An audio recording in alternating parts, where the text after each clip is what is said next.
أعوذ بالله من الشيطان الرجيم. بسم الله الرحمن الرحيم. ألف لام ميم. ذلك الكتاب لا ريب فيه هدى للمتقين الذين يؤمنون بالغيب ويقيمون الصلاة ومما رزقناهم ينفقون والذين يؤمنون بما أنزل إليك وما أنزل من قبلك وبالآخرة هم يوقنون أولئك على هدى من ربهم وأولئك هم المفلحون. إن الذين كفروا سواء عليهم أأنذرتهم أم لم تنذرهم لا يؤمنون. ختم الله على قلوبهم وعلى سمعهم وعلى أبصارهم غشاوة ولهم عذاب عظيم. ومن الناس من يقول آمنا بالله وباليوم الآخر وما هم بمؤمنين يخادعون الله والذين آمنوا وما يخدعون إلا أنفسهم وما يشعرون. في قلوبهم مرض فزادهم الله مرضا ولهم عذاب أليم بما كانوا يكذبون. وإذا قيل لهم لا تفسدوا في الأرض قالوا إنما نحن مصلحون ألا إنهم هم المفسدون ولكن لا يشعرون. وإذا قيل لهم آمنوا كما آمن الناس قالوا أنؤمن كما آمن السفهاء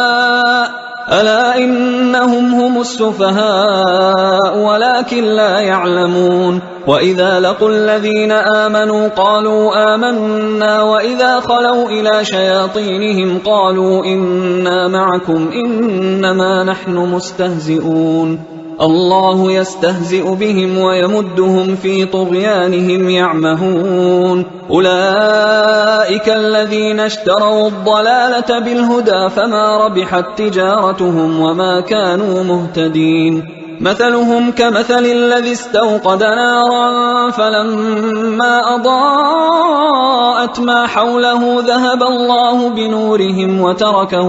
وتركهم في ظلمات لا يبصرون. صم بكم عمي فهم لا يرجعون. أو كصيب من السماء فيه ظلمات ورعد وبرق يجعلون أصابعهم في آذانهم من الصواعق حذر الموت والله محيط بالكافرين. يكاد البرق يخطف أبصارهم كلما أضاء لهم مشوا فيه وإذا أظلم عليهم قاموا ولو شاء الله لذهب بسمعهم وأبصارهم إن الله على كل شيء قدير. يا أيها الناس اعبدوا ربكم الذي خلقكم والذين من قبلكم لعلكم تتقون. الذي جعل لكم الأرض فراشا والسماء بناء وأنزل من السماء ماء فأخرج به من الثمرات رزقا لكم فلا تجعلوا لله أندادا وأنتم تعلمون. وإن كنتم في ريب مما نزلنا على عبدنا فأتوا بسورة من مثله وادعوا شهداءكم من دون الله إن كنتم صادقين. فإن لم تفعلوا ولن تفعلوا فاتقوا النار التي وقودها الناس والحجارة أعدت للكافرين. وبشر الذين آمنوا وعملوا الصالحات أن لهم جنات تجري من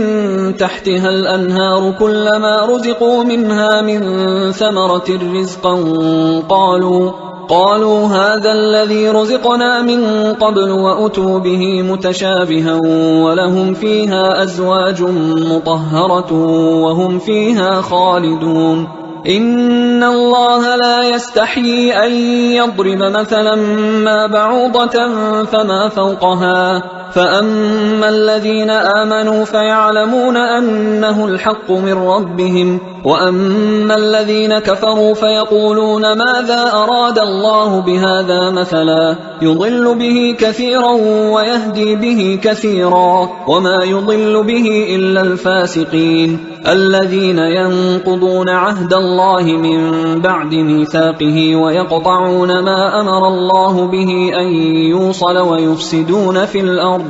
أولئك هم الخاسرون. كيف تكفرون بالله وكنتم أمواتا فأحياكم ثم يميتكم ثم يحييكم ثم إليه ترجعون. هو الذي خلق لكم ما في الأرض جميعا ثم استوى إلى السماء فسواهن 7 سماوات وهو بكل شيء عليم. وإذ قال ربك للملائكة إني جاعل في الأرض خليفة قالوا أتجعل فيها من يفسد فيها ويسفك الدماء ونحن نسبح بحمدك ونقدس لك قال إني أعلم ما لا تعلمون. وعلم آدم الأسماء كلها ثم عرضهم على الملائكة فقال أنبئوني بأسماء هؤلاء إن كنتم صادقين. قالوا سبحانك لا علم لنا إلا ما علمتنا إنك أنت العليم الحكيم. قال يا آدم أنبئهم بأسمائهم فلما أنبأهم بأسمائهم قال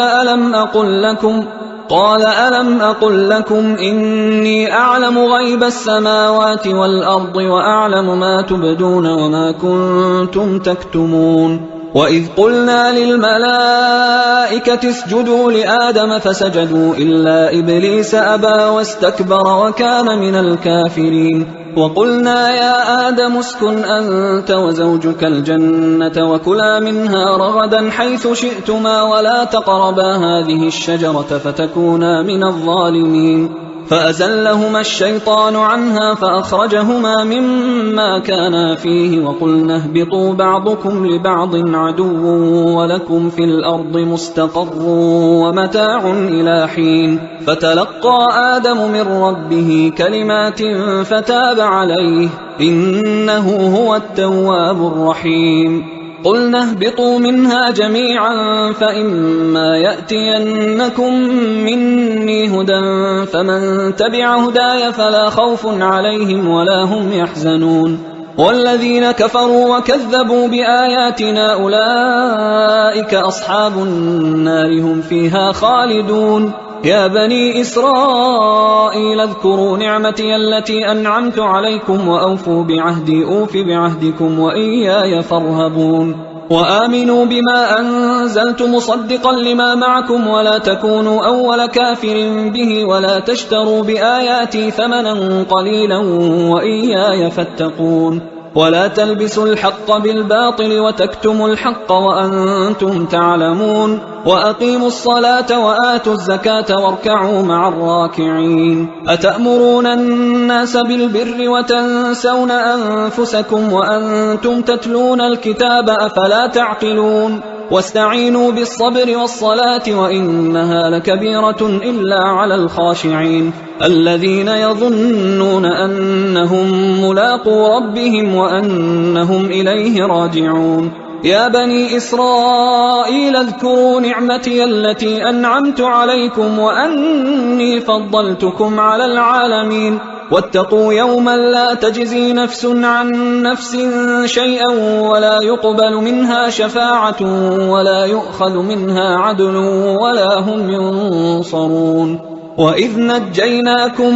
من آل فرعون يسومونكم سوء العذاب يذبحون أبناءكم ويستحيون نساءكم وفي ذلكم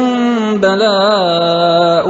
من ربكم عظيم. وإذ فرقنا بكم البحر فأنجيناكم وأغرقنا آل فرعون وأنتم تنظرون. وإذ واعدنا موسى 40 ليلة ثم اتخذتم العجل من بعده وأنتم ظالمون. ثم عفونا عنكم من بعد ذلك لعلكم تشكرون وإذ آتينا موسى الكتاب والفرقان لعلكم تهتدون وإذ قال موسى لقومه يا قوم إنكم ظلمتم أنفسكم باتخاذكم العجل فتوبوا إلى بارئكم فاقتلوا أنفسكم ذلكم خير لكم عند بارئكم فتاب عليكم إنه هو التواب الرحيم وإذ قلتم يا موسى لن نؤمن لك حتى نرى الله جهرة فأخذتكم الصاعقة وأنتم تنظرون ثم بعثناكم من بعد موتكم لعلكم تشكرون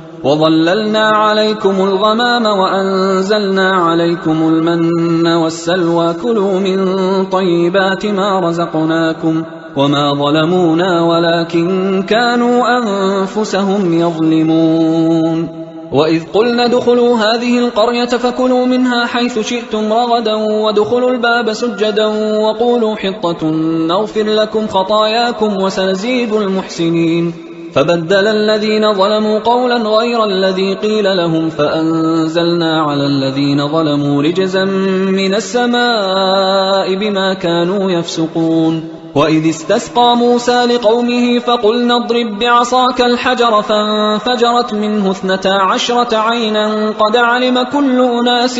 مشربهم كلوا واشربوا من رزق الله ولا تعثوا في الأرض مفسدين وإذ قلتم يا موسى لن نصبر على طعام واحد فادع لنا ربك يخرج لنا مما تنبت الأرض من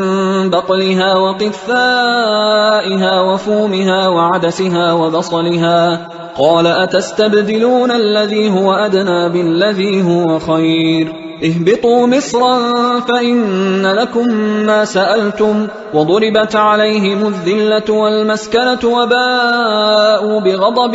من الله ذلك بأنهم كانوا يكفرون بآيات الله ويقتلون النبيين بغير الحق ذلك بما عصوا وكانوا يعتدون إن الذين آمنوا والذين هادوا والنصارى والصابئين من آمن بالله واليوم الآخر وعمل صالحا فلهم أجرهم عند ربهم ولا خوف عليهم ولا هم يحزنون وإذ أخذنا ميثاقكم ورفعنا فوقكم الطور خذوا ما آتيناكم بقوة واذكروا ما فيه لعلكم تتقون ثم توليتم من بعد ذلك فلولا فضل الله عليكم ورحمته لكنتم من الخاسرين ولقد علمتم الذين اعتدوا منكم في السبت فقلنا لهم كونوا قردة خاسئين فجعلناها نكالا لما بين يديها وما خلفها وموعظة للمتقين وإذ قال موسى لقومه إن الله يأمركم أن تذبحوا بقرة قالوا أتتخذنا هزوا قال أعوذ بالله أن أكون من الجاهلين قالوا ادع لنا ربك يبين لنا ما هي قال إنه يقول إنها بقرة لا فارض ولا بكر عوان بين ذلك فافعلوا ما تؤمرون قالوا ادع لنا ربك يبين لنا ما لونها قال إنه يقول إنها بقرة صفراء فاقع لونها تسر الناظرين قالوا ادع لنا ربك يبين لنا ما هي إن البقرة شابه علينا وإنا إن شاء الله لمهتدون قال إنه يقول إنها بقرة لا ذلول تثير الأرض ولا تسقي الحرث مسلمة لا شية فيها قالوا الآن جئت بالحق فذبحوها وما كادوا يفعلون وإذ قتلتم نفسا فادارأتم فيها والله مخرج ما كنتم تكتمون فقلنا اضربوه ببعضها كذلك يحيي الله الموتى ويريكم آياته لعلكم تعقلون ثم قست قلوبكم من بعد ذلك فهي كالحجارة أو أشد قسوة وإن من الحجارة لما يتفجر منه الأنهار وإن منها لما يشقق فيخرج منه الماء وإن منها لما يهبط من خشية الله وما الله بغافل عما تعملون أفتطمعون أن يؤمنوا لكم وقد كان فريق منهم يسمعون كلام الله ثم يحرفونه من بعد ما عقلوه وهم يعلمون وإذا لقوا الذين آمنوا قالوا آمنا وإذا خلا بعضهم إلى بعض قالوا أتحدثونهم بما فتح الله عليكم ليحاجوكم به عند ربكم أفلا تعقلون أولا يعلمون أن الله يعلم ما يسرون وما يعلنون ومنهم أميون لا يعلمون الكتاب إلا أماني وإنهم إلا يظنون فويل للذين يكتبون الكتاب بأيديهم ثم يقولون هذا من عند الله ليشتروا به ثمنا قليلا فويل لهم مما كتبت أيديهم وويل لهم مما يكسبون وقالوا لن تمسنا النار إلا أياما معدودة قل أتخذتم عند الله عهدا فلن يخلف الله عهده أم تقولون على الله ما لا تعلمون بلى من كسب سيئة وأحاطت به خطيئته فأولئك أصحاب النار هم فيها خالدون والذين آمنوا وعملوا الصالحات أولئك أصحاب الجنة هم فيها خالدون وإذ أخذنا ميثاق بني إسرائيل لا تعبدون إلا الله وبالوالدين إحسانا وذي القربى واليتامى والمساكين وقولوا للناس حسنا وأقيموا الصلاة وآتوا الزكاة ثم توليتم إلا قليلا منكم وأنتم معرضون وإذ أخذنا ميثاقكم لا تسفكون دماءكم ولا تخرجون أنفسكم من دياركم ثم أقررتم وأنتم تشهدون ثم أنتم هؤلاء تقتلون أنفسكم وتخرجون فريقا منكم من ديارهم تظاهرون عليهم بالإثم والعدوان وإن يأتوكم أسارى تفادوهم وهو محرم عليكم إخراجهم أفتؤمنون ببعض الكتاب وتكفرون ببعض فما جزاء من يفعل ذلك منكم إلا خزي في الحياة الدنيا ويوم القيامة يردون إلى أشد العذاب وما الله بغافل عما تعملون أولئك الذين اشتروا الحياة الدنيا بالآخرة فلا يخفف عنهم العذاب ولا هم ينصرون ولقد آتينا موسى الكتاب وقفينا من بعده بالرسل وآتينا عيسى ابن مريم البينات وأيدناه بروح القدس أفكلما جاءكم رسول بما لا تهوى أنفسكم استكبرتم ففريقا كذبتم وفريقا تقتلون وقالوا قلوبنا غلف بل لعنهم الله بكفرهم فقليلا ما يؤمنون ولما جاءهم كتاب من عند الله مصدق لما معهم وكانوا من قبل يستفتحون على الذين كفروا فلما جاءهم ما عرفوا كفروا به فلعنة الله على الكافرين بئس ما اشتروا به أنفسهم أن يكفروا بما أنزل الله بغيا أن ينزل الله من فضله على من يشاء من عباده فباءوا بغضب على غضب وللكافرين عذاب مهين وإذا قيل لهم آمنوا بما أنزل الله قالوا نؤمن بما أنزل علينا ويكفرون بما وراءه وهو الحق مصدقا لما معهم قل فلم تقتلون أنبياء الله من قبل إن كنتم مؤمنين ولقد جاءكم موسى بالبينات ثم اتخذتم العجل من بعده وأنتم ظالمون وإذ أخذنا ميثاقكم ورفعنا فوقكم الطور خذوا ما آتيناكم بقوة واسمعوا قالوا سمعنا وعصينا وأشربوا في قلوبهم العجل بكفرهم قل بئس ما يأمركم به إيمانكم إن كنتم مؤمنين قل إن كانت لكم الدار الآخرة عند الله خالصة من دون الناس فتمنوا الموت إن كنتم صادقين ولن يتمنوه أبدا بما قدمت أيديهم والله عليم بالظالمين ولتجدنهم أحرص الناس على حياة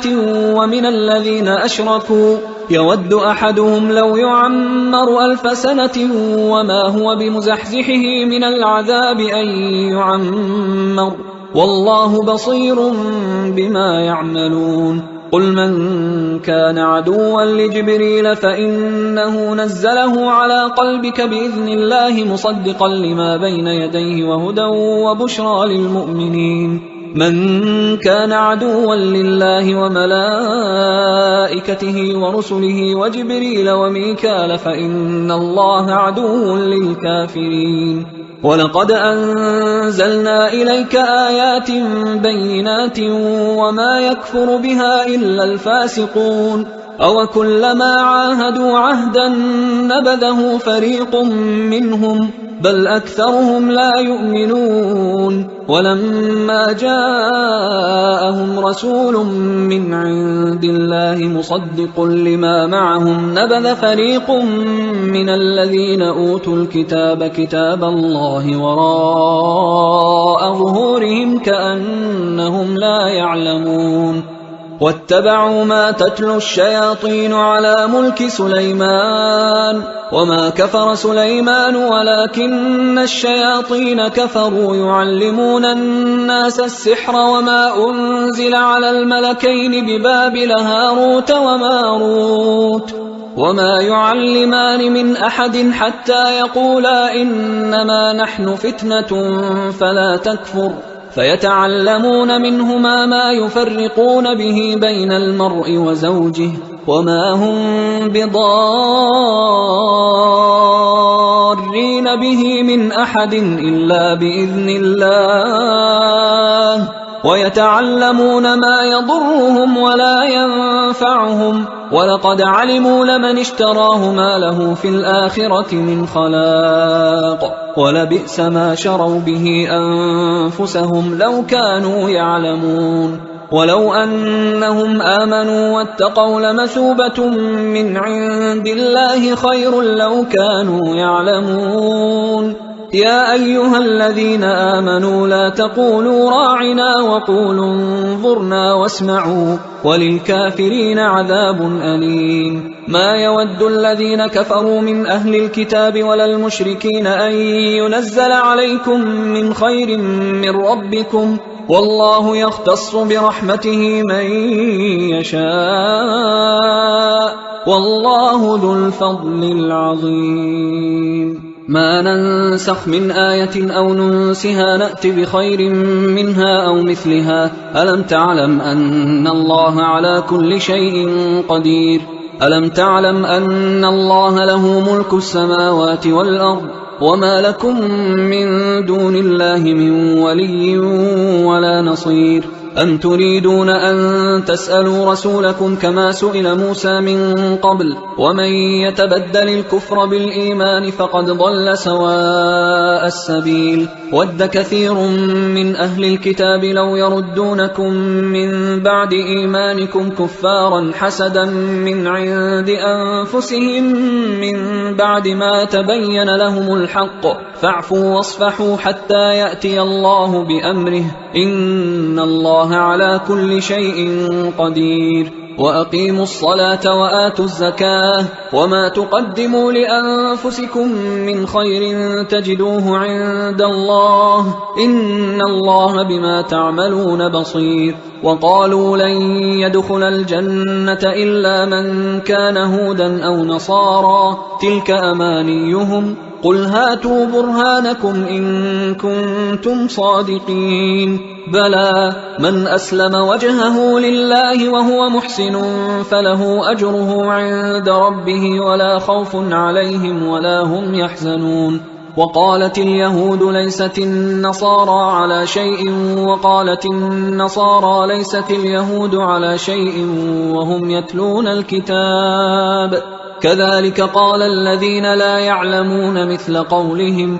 فالله يحكم بينهم يوم القيامة فيما كانوا فيه يختلفون. ومن أظلم ممن منع مساجد الله أن يذكر فيها اسمه وسعى في خرابها أولئك ما كان لهم أن يدخلوها إلا خائفين لهم في الدنيا خزي ولهم في الآخرة عذاب عظيم. ولله المشرق والمغرب فأينما تولوا فثم وجه الله إن الله واسع عليم. وقالوا اتخذ الله ولدا سبحانه بل له ما في السماوات والأرض كل له قانتون بديع السماوات والأرض وإذا قضى أمرا فإنما يقول له كن فيكون. وقال الذين لا يعلمون لولا يكلمنا الله أو تأتينا آية كذلك قال الذين من قبلهم مثل قولهم تشابهت قلوبهم قد بينا الآيات لقوم يوقنون. إنا أرسلناك بالحق بشيرا ونذيرا ولا تسأل عن أصحاب الجحيم. ولن ترضى عنك اليهود ولا النصارى حتى تتبع ملتهم قل إن هدى الله هو الهدى ولئن اتبعت أهواءهم بعد الذي جاءك من العلم ما لك من الله من ولي ولا نصير. الذين آتيناهم الكتاب يتلونه حق تلاوته أولئك يؤمنون به ومن يكفر به فأولئك هم الخاسرون. يا بني إسرائيل اذكروا نعمتي التي أنعمت عليكم وأني فضلتكم على العالمين واتقوا يوما لا تجزي نفس عن نفس شيئا ولا يقبل منها عدل ولا تنفعها شفاعة ولا هم ينصرون. وإذ ابتلى إبراهيم ربه بكلمات فأتمهن قال إني جاعلك للناس إماما قال ومن ذريتي قال لا ينال عهد الظالمين. وإذ جعلنا البيت مثابة للناس وأمنا واتخذوا من مقام إبراهيم مصلى وعهدنا إلى إبراهيم وإسماعيل أن طهرا بيتي للطائفين والعاكفين والركع السجود. وإذ قال إبراهيم رب اجعل هذا بلدا آمنا وارزق أهله من الثمرات من آمن منهم بالله واليوم الآخر قال ومن كفر فأمتعه قليلا ثم أضطره إلى عذاب النار وبئس المصير. وإذ يرفع إبراهيم القواعد من البيت وإسماعيل ربنا تقبل منا إنك أنت السميع العليم ربنا وجعلنا مسلمين لك ومن ذريتنا أمة مسلمة لك وأرنا مناسكنا وتب علينا إنك أنت التواب الرحيم ربنا وبعث فيهم رسولا منهم يتلو عليهم آياتك ويعلمهم الكتاب والحكمة ويزكيهم إنك أنت العزيز الحكيم. ومن يرغب عن ملة إبراهيم إلا من سفه نفسه ولقد اصطفيناه في الدنيا وإنه في الآخرة لمن الصالحين إذ قال له ربه أسلم قال أسلمت لرب العالمين ووصى بها إبراهيم بنيه ويعقوب يا بني إن الله اصطفى لكم الدين فلا تموتن إلا وأنتم مسلمون أم كنتم شهداء إذ حضر يعقوب الموت إذ قال لبنيه ما تعبدون من بعدي قالوا نعبد إلهك وإله آبائك إبراهيم وإسماعيل وإسحاق إلها واحدا ونحن له مسلمون تلك أمة قد خلت لها ما كسبت ولكم ما كسبتم ولا تسألون عما كانوا يعملون وقالوا كونوا هودا أو نصارى تهتدوا قل بل ملة إبراهيم حنيفا وما كان من المشركين قولوا آمنا بالله وما أنزل إلينا وما أنزل إلى إبراهيم وإسماعيل وإسحاق ويعقوب والأسباط وما أوتي موسى وعيسى وما أوتي النبيون من ربهم لا نفرق بين أحد منهم ونحن له مسلمون فإن آمنوا بمثل ما آمنتم به فقد اهتدوا وإن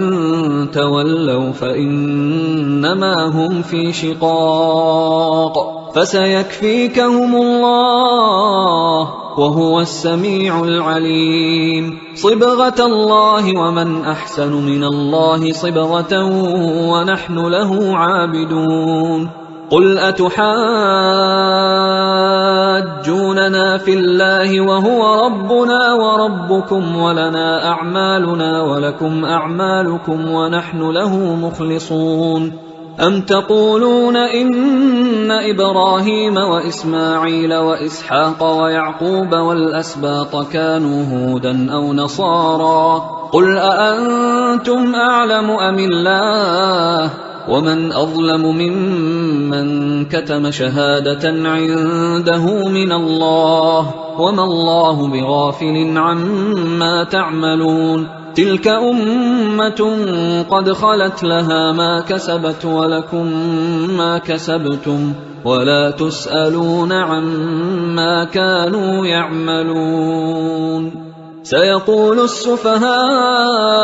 من الناس ما ولاهم عن قبلتهم التي كانوا عليها قل لله المشرق والمغرب يهدي من يشاء إلى صراط مستقيم وكذلك جعلناكم أمة وسطا لتكونوا شهداء على الناس ويكون الرسول عليكم شهيدا وما جعلنا القبلة التي كنت عليها إلا لنعلم من يتبع الرسول ممن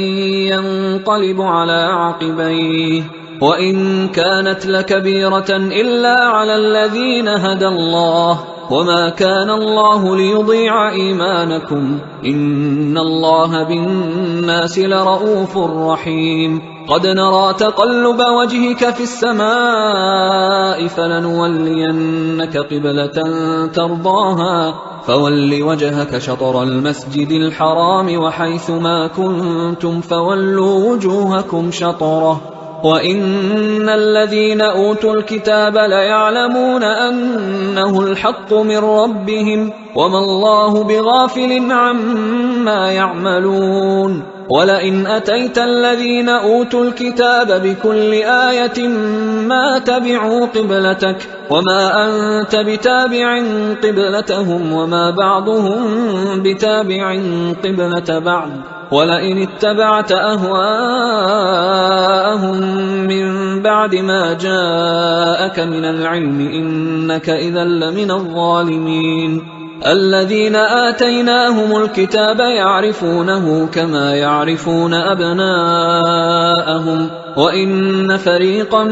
منهم ليكتمون الحق وهم يعلمون الحق من ربك فلا تكونن من الممترين ولكل وجهة هو موليها فاستبقوا الخيرات أينما تكونوا يأت بكم الله جميعا إن الله على كل شيء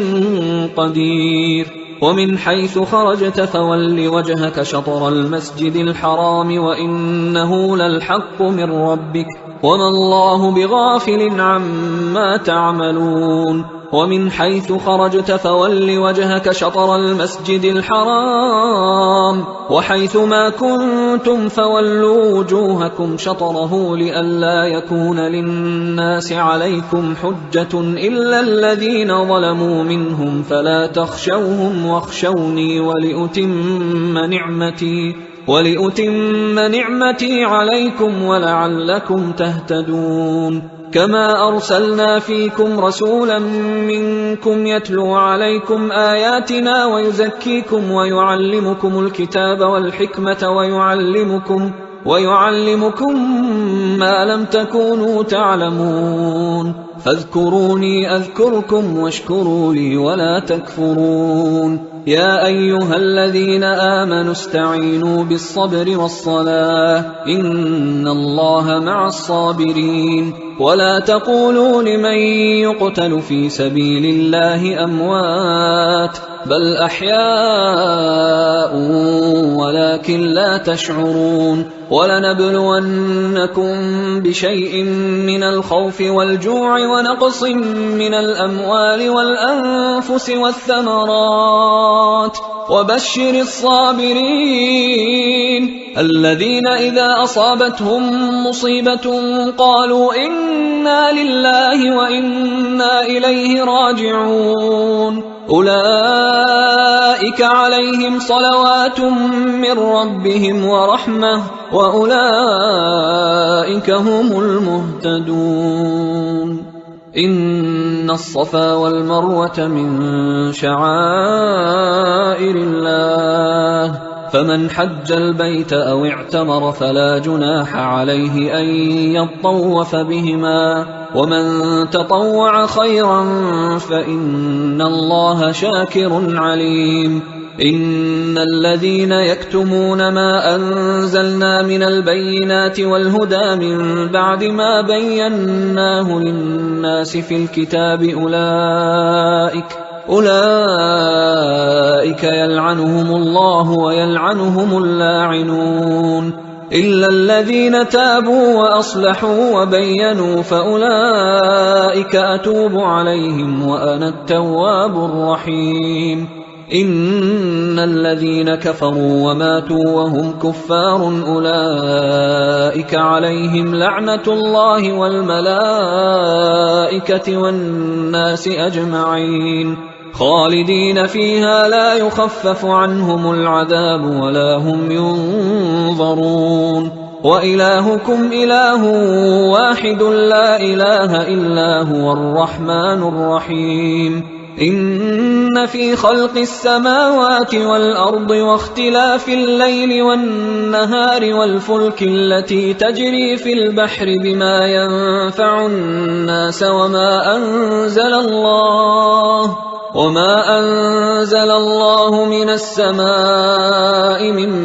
ماء فأحيا به الأرض بعد موتها وبث فيها من كل دابة وتصريف الرياح والسحاب المسخر بين السماء والأرض لآيات لقوم يعقلون ومن الناس من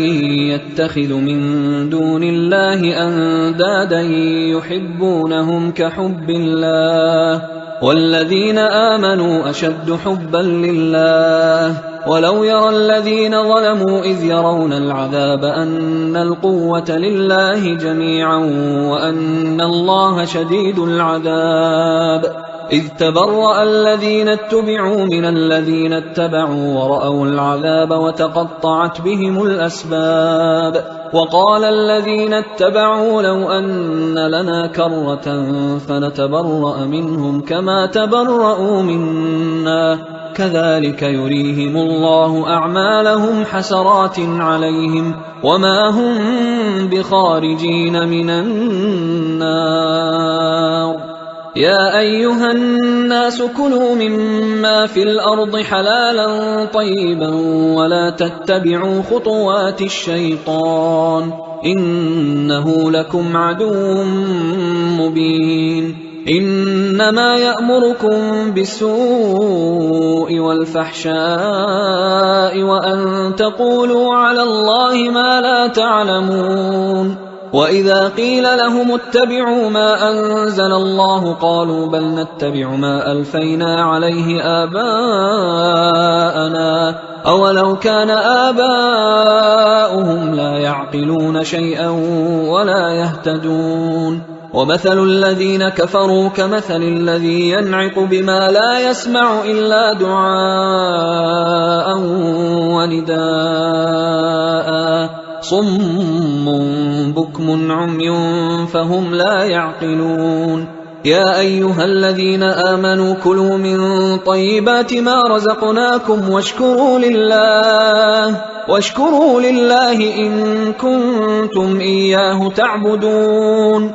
إنما حرم عليكم الميتة والدم ولحم الخنزير وما أهل به لغير الله فمن اضطر غير باغ ولا عاد فلا إثم عليه إن الله غفور رحيم. إن الذين يكتمون ما أنزل الله من الكتاب ويشترون به ثمنا قليلا أولئك ما يأكلون في بطونهم إلا النار ولا يكلمهم الله يوم القيامة ولا يزكيهم ولهم عذاب أليم. أولئك الذين اشتروا الضلالة بالهدى والعذاب بالمغفرة فما أصبرهم على النار ذلك بأن الله نزل الكتاب بالحق وإن الذين اختلفوا في الكتاب لفي شقاق بعيد. ليس البر أن تولوا وجوهكم قبل المشرق والمغرب ولكن البر من آمن بالله واليوم الآخر والملائكة والكتاب والنبيين وآتى المال على حبه ذوي القربى واليتامى والمساكين وابن السبيل والسائلين وفي الرقاب وأقام الصلاة وآتى الزكاة والموفون بعهدهم إذا عاهدوا والصابرين في البأساء والضراء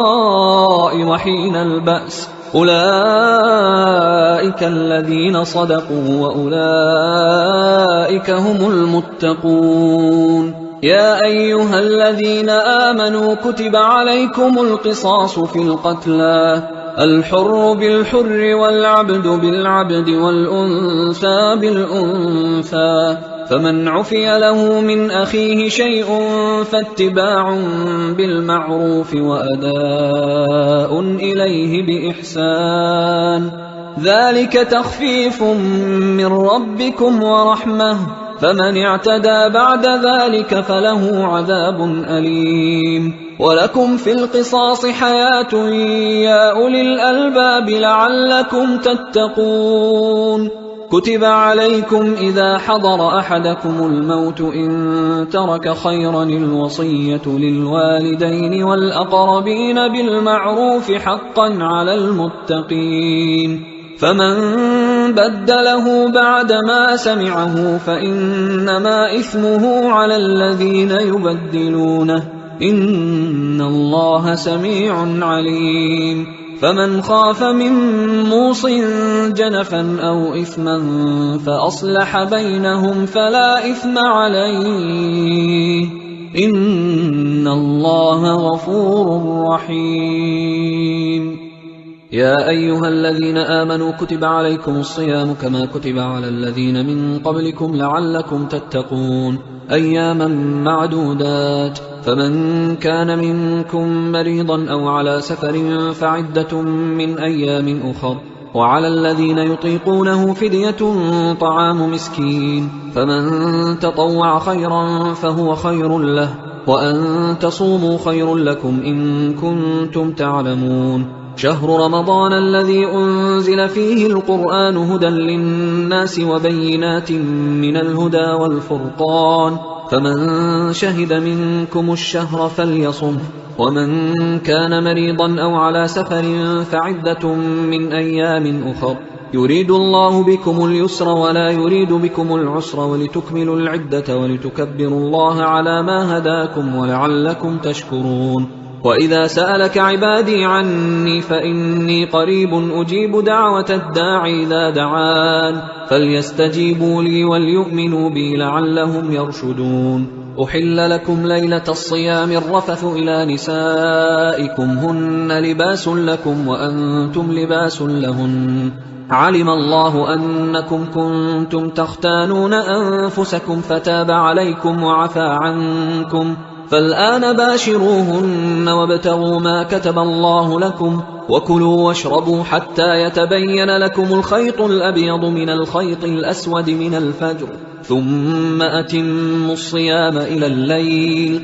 ولا تباشروهن وأنتم عاكفون في المساجد تلك حدود الله فلا تقربوها كذلك يبين الله آياته للناس لعلهم يتقون ولا تأكلوا أموالكم بينكم بالباطل وتدلوا بها إلى الحكام لتأكلوا فريقا من أموال الناس بالإثم وأنتم تعلمون يسألونك عن الأهلة قل هي مواقيت للناس والحج وليس البر بأن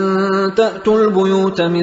ظهورها ولكن البر من اتقى وأتوا البيوت من أبوابها واتقوا الله لعلكم تفلحون وقاتلوا في سبيل الله الذين يقاتلونكم ولا تعتدوا إن الله لا يحب المعتدين وَاقْتُلُوهُمْ حَيْثُ ثَقِفْتُمُوهُمْ وَأَخْرِجُوهُمْ مِنْ حَيْثُ أَخْرَجُوكُمْ وَالْفِتْنَةُ أَشَدُّ مِنَ الْقَتْلِ وَلَا تُقَاتِلُوهُمْ عِندَ الْمَسْجِدِ الْحَرَامِ حَتَّى يُقَاتِلُوكُمْ فِيهِ فَإِنْ قَاتَلُوكُمْ فَاقْتُلُوهُمْ كَذَلِكَ جَزَاءُ الْكَافِرِينَ فَإِنِ انْتَهَوْا فَإِنَّ اللَّهَ غَفُورٌ رَحِيمٌ وقاتلوهم حتى لا تكون فتنة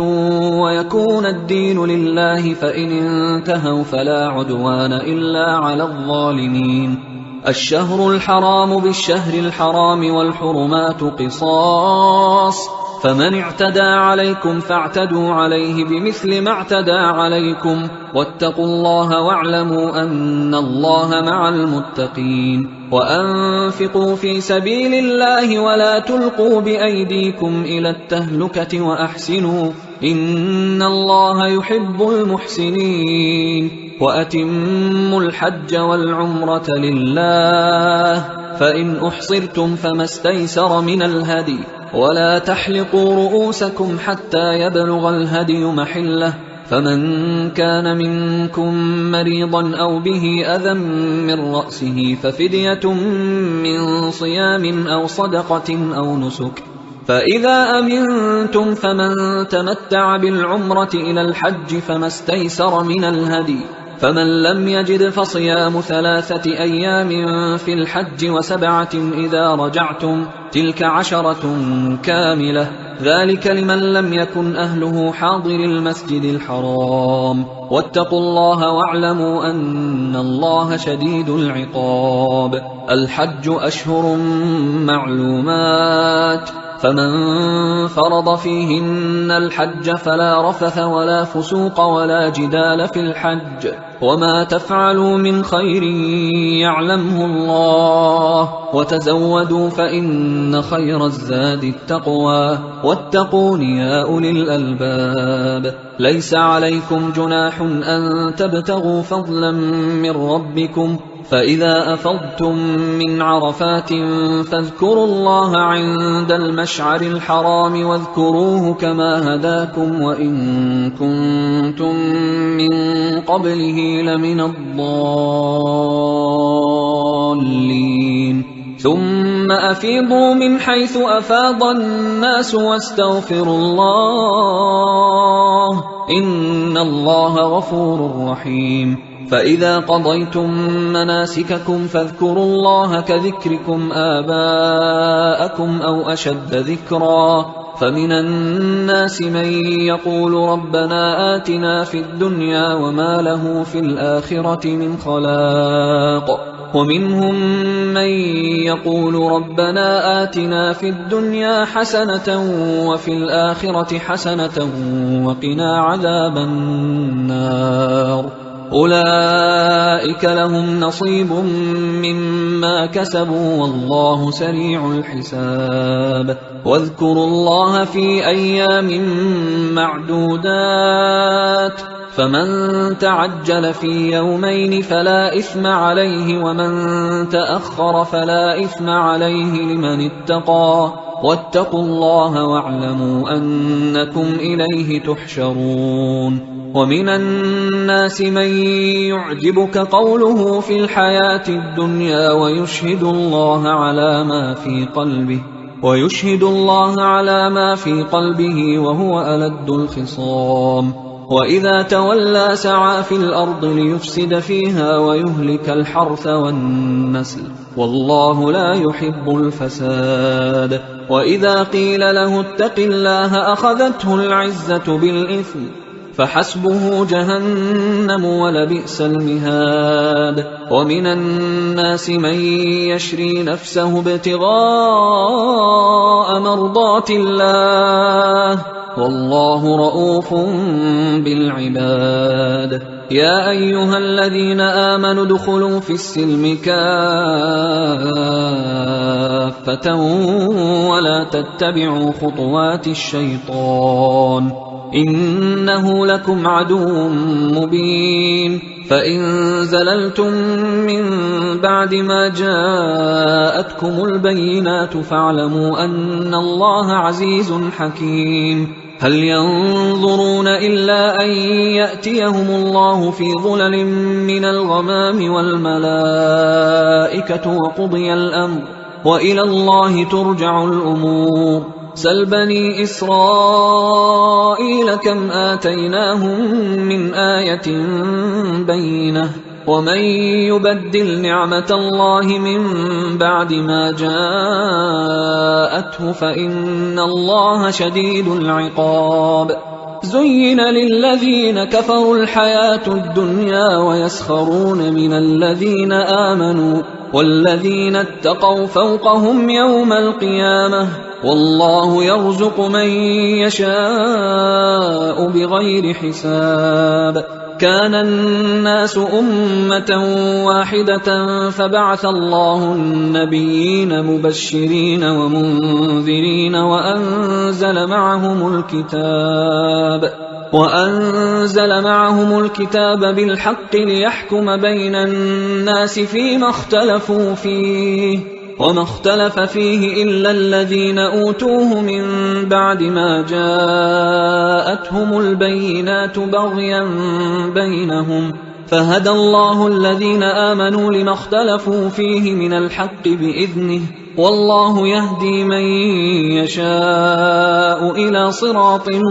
مستقيم أم حسبتم أن تدخلوا الجنة ولما يأتكم مثل الذين خلوا من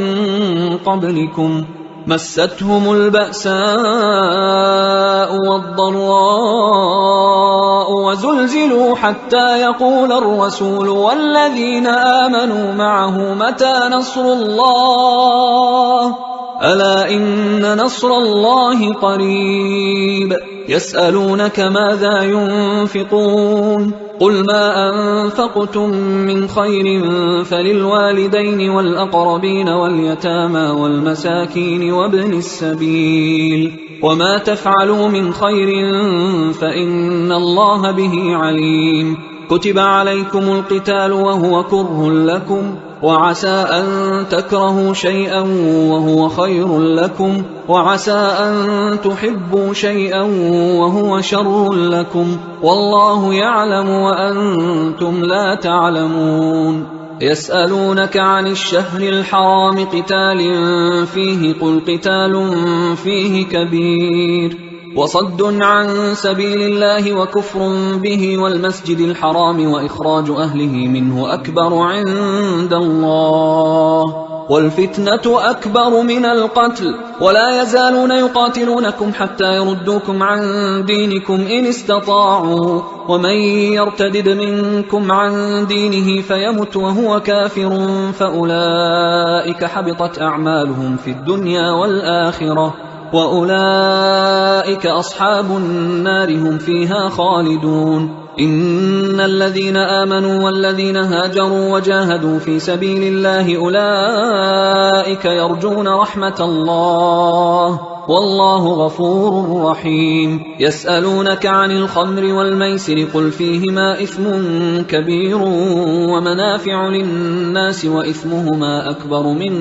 نفعهما ويسألونك ماذا ينفقون قل العفو كذلك يبين الله لكم الآيات لعلكم تتفكرون في الدنيا والآخرة ويسألونك عن اليتامى قل إصلاح لهم خير وإن تخالطوهم فإخوانكم والله يعلم المفسد من المصلح ولو شاء الله لأعنتكم إن الله عزيز حكيم ولا تنكحوا المشركات حتى يؤمنوا ولأمة مؤمنة خير من مشركة ولو أعجبتكم ولا تنكحوا المشركين حتى يؤمنوا ولعبد مؤمن خير من مشرك ولو أعجبكم أولئك يدعون إلى النار والله يدعو إلى الجنة والمغفرة بإذنه ويبين آياته للناس لعلهم يتذكرون ويسألونك عن المحيض قل هو أذى فاعتزلوا النساء في المحيض ولا تقربوهن حتى يطهرن فإذا تطهرن فأتوهن من حيث أمركم الله إن الله يحب التوابين ويحب المتطهرين نساؤكم حرث لكم فأتوا حرثكم أنى شئتم وقدموا لأنفسكم واتقوا الله واعلموا أنكم ملاقوه وبشر المؤمنين ولا تجعلوا الله عرضة لأيمانكم أن تبروا وتتقوا وتصلحوا بين الناس والله سميع عليم لا يؤاخذكم الله باللغو في أيمانكم ولكن يؤاخذكم بما كسبت قلوبكم والله غفور حليم للذين يؤلون من نسائهم تربص 4 أشهر فإن فاءوا فإن الله غفور رحيم وإن عزموا الطلاق فإن الله سميع عليم والمطلقات يتربصن بأنفسهن 3 قروء ولا يحل لهن أن يكتمن ما خلق الله في أرحامهن إن كن يؤمن بالله واليوم الآخر وبعولتهن أحق بردهن في ذلك إن أرادوا إصلاحا ولهن مثل الذي عليهن بالمعروف وللرجال عليهن درجة والله عزيز حكيم الطلاق 2 مرتان فإمساك بمعروف أو تسريح بإحسان ولا يحل لكم أن تأخذوا مما آتيتموهن شيئا إلا أن يخافا ألا يقيما حدود الله فإن خفتم ألا يقيما حدود الله فلا جناح عليهما فيما افتدت به تلك حدود الله فلا تعتدوها ومن يتعد حدود الله فأولئك هم الظالمون فإن طلقها فلا تحل له من بعد حتى تنكح زوجا غيره فإن طلقها فلا جناح عليهما أن يتراجعا إن ظنا أن يقيما حدود الله، وتلك حدود الله يبينها لقوم يعلمون. وإذا طلقتم النساء فبلغن أجلهن فأمسكوهن بمعروف أو سرحوهن بمعروف، ولا تمسكوهن ضرارا لتعتدوا، ومن يفعل ذلك فقد ظلم نفسه. ولا تتخذوا آيات الله هزوا، واذكروا نعمة الله عليكم وما أنزل عليكم من الكتاب والحكمة يعظكم به، واتقوا الله واعلموا أن الله بكل شيء عليم. وإذا طلقتم النساء فبلغن أجلهن فلا تعضلوهن أن ينكحن أزواجهن إذا تراضوا بينهم بالمعروف،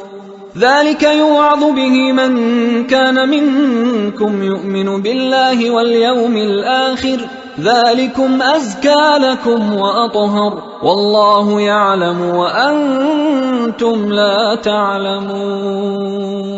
والوالدات يرضعن أولادهن حولين كاملين لمن أراد أن يتم الرضاعة، وعلى المولود له رزقهن وكسوتهن بالمعروف، لا تكلف نفس إلا وسعها، لا تضار والدة بولدها ولا مولود له بولده، وعلى الوارث مثل ذلك، فإن أرادا فصالا عن تراض منهما وتشاور فلا جناح عليهما. وإن أردتم أن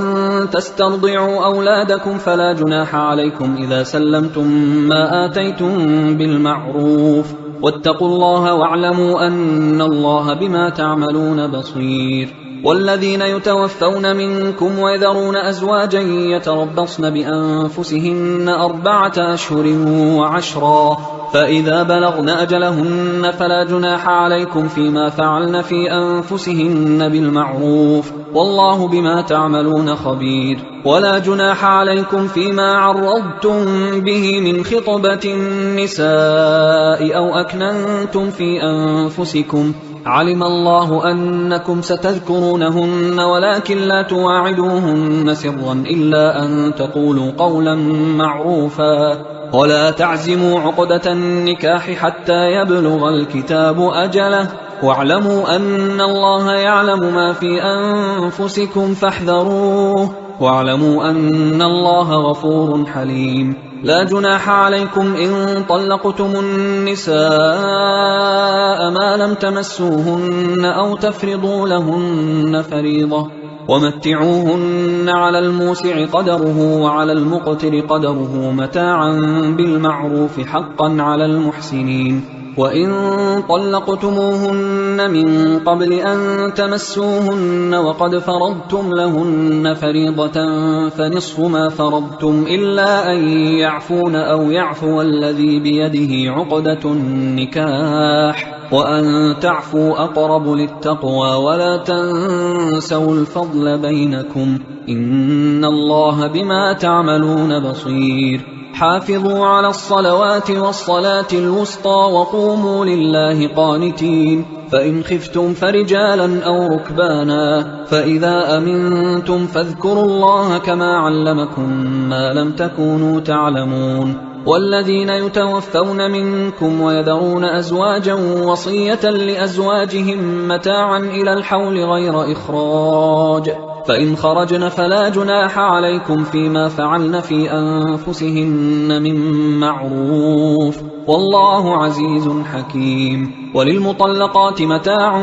بالمعروف حقا على المتقين، كذلك يبين الله لكم آياته لعلكم تعقلون. ألم تر إلى الذين خرجوا من ديارهم وهم ألوف حذر الموت فقال لهم الله موتوا ثم أحياهم، إن الله لذو فضل على الناس ولكن أكثر الناس لا يشكرون. وقاتلوا في سبيل الله واعلموا أن الله سميع عليم. من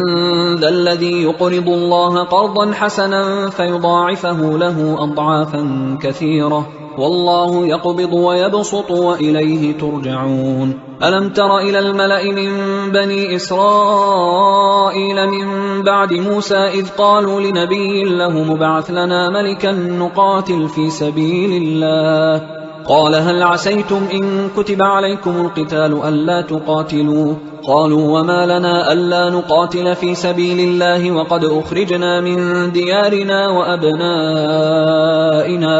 فلما كتب عليهم القتال تولوا إلا قليلا منهم والله عليم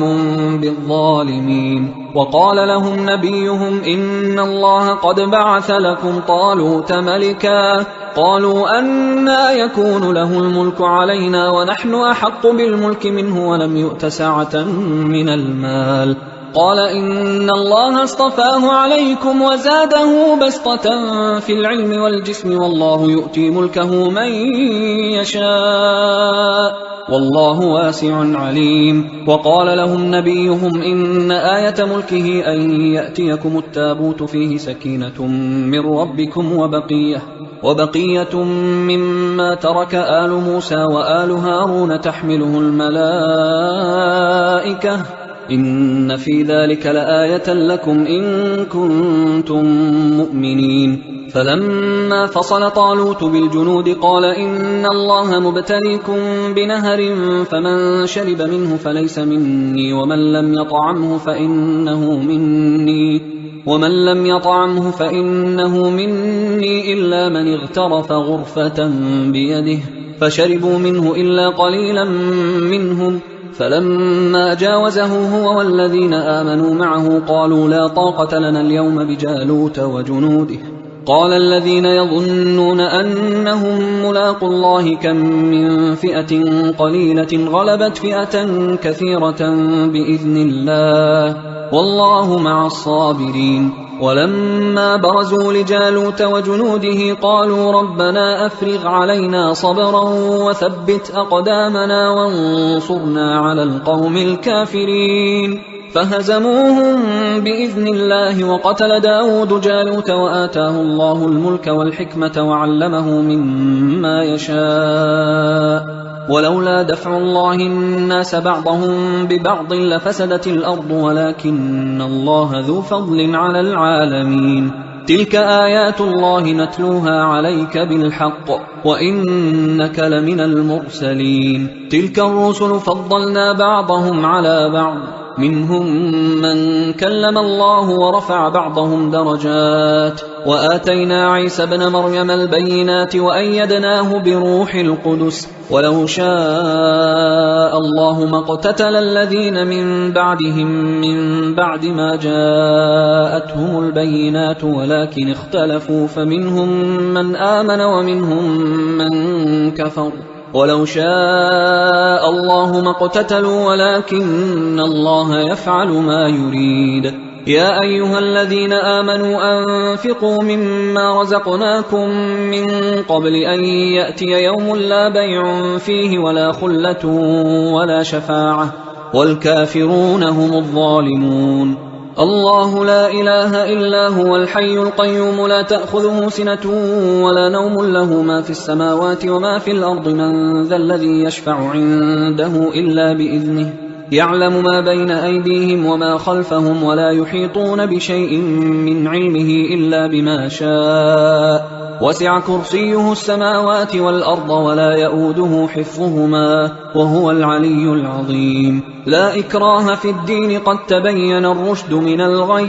فمن يكفر بالطاغوت ويؤمن بالله فقد استمسك بالعروة الوثقى لا انفصام لها والله سميع عليم. الله ولي الذين آمنوا يخرجهم من الظلمات إلى النور والذين كفروا أولياؤهم الطاغوت يخرجونهم من النور إلى الظلمات أولئك أصحاب النار هم فيها خالدون. ألم تر إلى الذي حاج إبراهيم في ربه أن آتاه الله الملك إذ قال إبراهيم ربي الذي يحيي ويميت قال أنا أحيي وأميت قال إبراهيم فإن الله يأتي بالشمس من المشرق فأت بها من المغرب فبهت الذي كفر والله لا يهدي القوم الظالمين أو كالذي مر على قرية وهي خاوية على عروشها قال أنى يحيي هذه الله بعد موتها فأماته الله 100 عام ثم بعثه قال كم لبثت قال لبثت يوما أو بعض يوم قال بل لبثت 100 عام فانظر إلى طعامك وشرابك لم يتسنه وانظر إلى حمارك ولنجعلك آية للناس وانظر إلى العظام كيف ننشزها ثم نكسوها لحما فلما تبين له قال أعلم أن الله على كل شيء قدير وإذ قال إبراهيم رب أرني كيف تحيي الموتى قال أولم تؤمن قال بلى ولكن ليطمئن قلبي قال فخذ 4 من الطير فصرهن إليك ثم اجعل على كل جبل منهن جزءا ثم ادعهن يأتينك سعيا واعلم أن الله عزيز حكيم مثل الذين ينفقون أموالهم في سبيل الله كمثل حبة أنبتت 7 سنابل في كل سنبلة 100 حبة والله يضاعف لمن يشاء والله واسع عليم الذين ينفقون أموالهم في سبيل الله ثم لا يتبعون ما أنفقوا منا ولا أذى لهم أجرهم عند ربهم ولا خوف عليهم ولا هم يحزنون قول معروف ومغفرة خير من صدقة يتبعها أذى والله غني حليم يا أيها الذين آمنوا لا تبطلوا صدقاتكم بالمن والأذى كالذي ينفق ماله رئاء الناس ولا يؤمن بالله واليوم الآخر فمثله كمثل صفوان عليه تراب فأصابه وابل فتركه صلدا لا يقدرون على شيء مما كسبوا والله لا يهدي القوم الكافرين ومثل الذين ينفقون أموالهم ابتغاء مرضات الله وتثبيتا من أنفسهم كمثل جنة بربوة أصابها وابل فآتت أكلها ضعفين فإن لم يصبها وابل فطل والله بما تعملون بصير أيود أحدكم أن تكون له جنة من نخيل وأعناب تجري من تحتها الأنهار له فيها من كل الثمرات وأصابه الكبر وله ذرية ضعفاء فأصابها إعصار فيه نار فاحترقت كذلك يبين الله لكم الآيات لعلكم تتفكرون يا أيها الذين آمنوا أنفقوا من طيبات ما كسبتم ومما أخرجنا لكم من الأرض ولا تيمموا الخبيث منه تنفقون ولستم بآخذيه إلا أن تغمضوا فيه واعلموا أن الله غني حميد الشيطان يعدكم الفقر ويأمركم بالفحشاء والله يعدكم مغفرة منه وفضلا والله واسع عليم يؤتي الحكمة من يشاء ومن يؤت الحكمة فقد أوتي خيرا كثيرا وما يذكر إلا أولو الألباب وما أنفقتم من نفقة أو نذرتم من نذر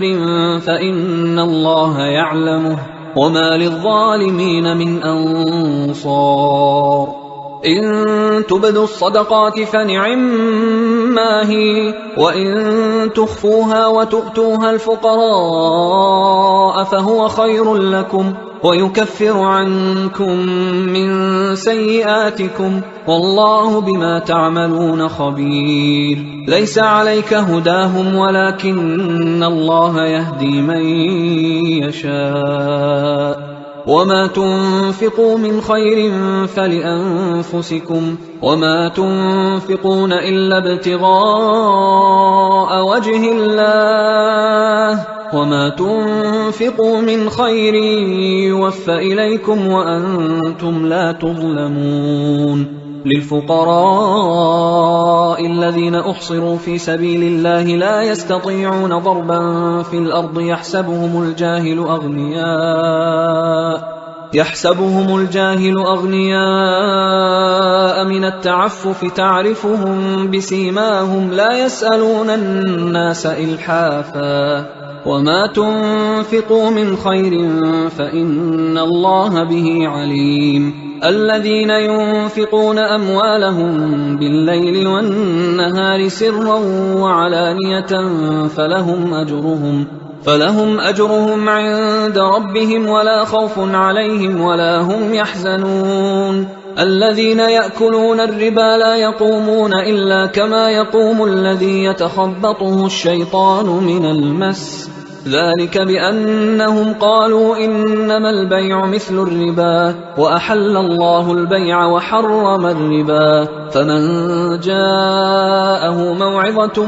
من ربه فانتهى فله ما سلف وأمره إلى الله ومن عاد فأولئك أصحاب النار هم فيها خالدون. يمحق الله الربا ويربي الصدقات والله لا يحب كل كفار أثيم. إن الذين آمنوا وعملوا الصالحات وأقاموا الصلاة وآتوا الزكاة لهم أجرهم عند ربهم ولا خوف عليهم ولا هم يحزنون. يا أيها الذين آمنوا اتقوا الله وذروا ما بقي من الربا إن كنتم مؤمنين، فإن لم تفعلوا فأذنوا بحرب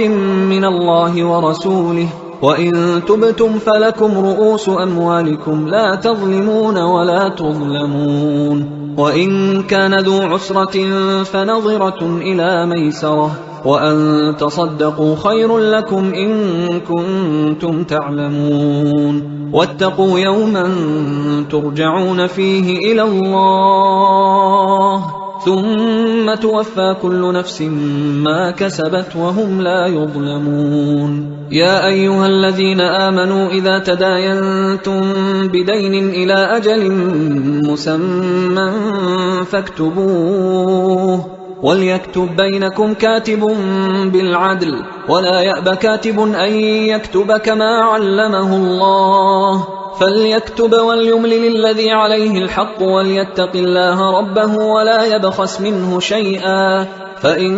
كان الذي عليه الحق سفيها أو ضعيفا أو لا يستطيع أن يمله فليملل وليه بالعدل واستشهدوا شهيدين من رجالكم، فإن لم يكونا رجلين فرجل وامرأتان ممن ترضون من الشهداء أن تضل إحداهما فتذكر إحداهما الأخرى، ولا يأبى الشهداء إذا ما دعوا، ولا تسأموا أن تكتبوه صغيرا أو كبيرا إلى أجله، ذلكم أقسط عند الله وأقوم للشهادة وأدنى ألا ترتابوا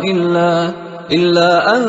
تكون تجارة حاضرة تديرونها بينكم فليس عليكم جناح ألا تكتبوها، وأشهدوا إذا تبايعتم ولا يضار كاتب ولا شهيد، وإن تفعلوا فإنه فسوق بكم، واتقوا الله ويعلمكم الله والله بكل شيء عليم. وإن كنتم على سفر ولم تجدوا كاتبا فرهان مقبوضة، فإن أمن بعضكم بعضا فليؤدي الذي اؤتمن أمانته وليتق الله ربه، ولا تكتموا الشهادة ومن يكتمها فإنه آثم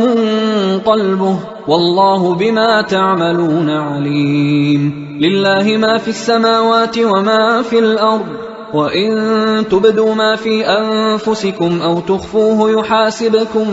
به الله فيغفر لمن يشاء ويعذب من يشاء والله على كل شيء قدير. آمن الرسول بما أنزل إليه من ربه والمؤمنون كل آمن بالله وملائكته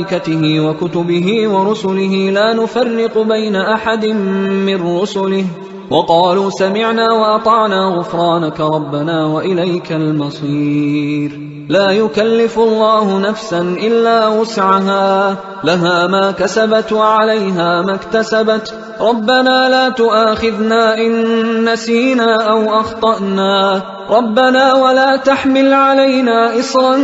كما حملته على الذين من قبلنا ربنا ولا تحملنا ما لا طاقة لنا به واعف عنا واغفر لنا وارحمنا أنت مولانا فانصرنا على القوم الكافرين.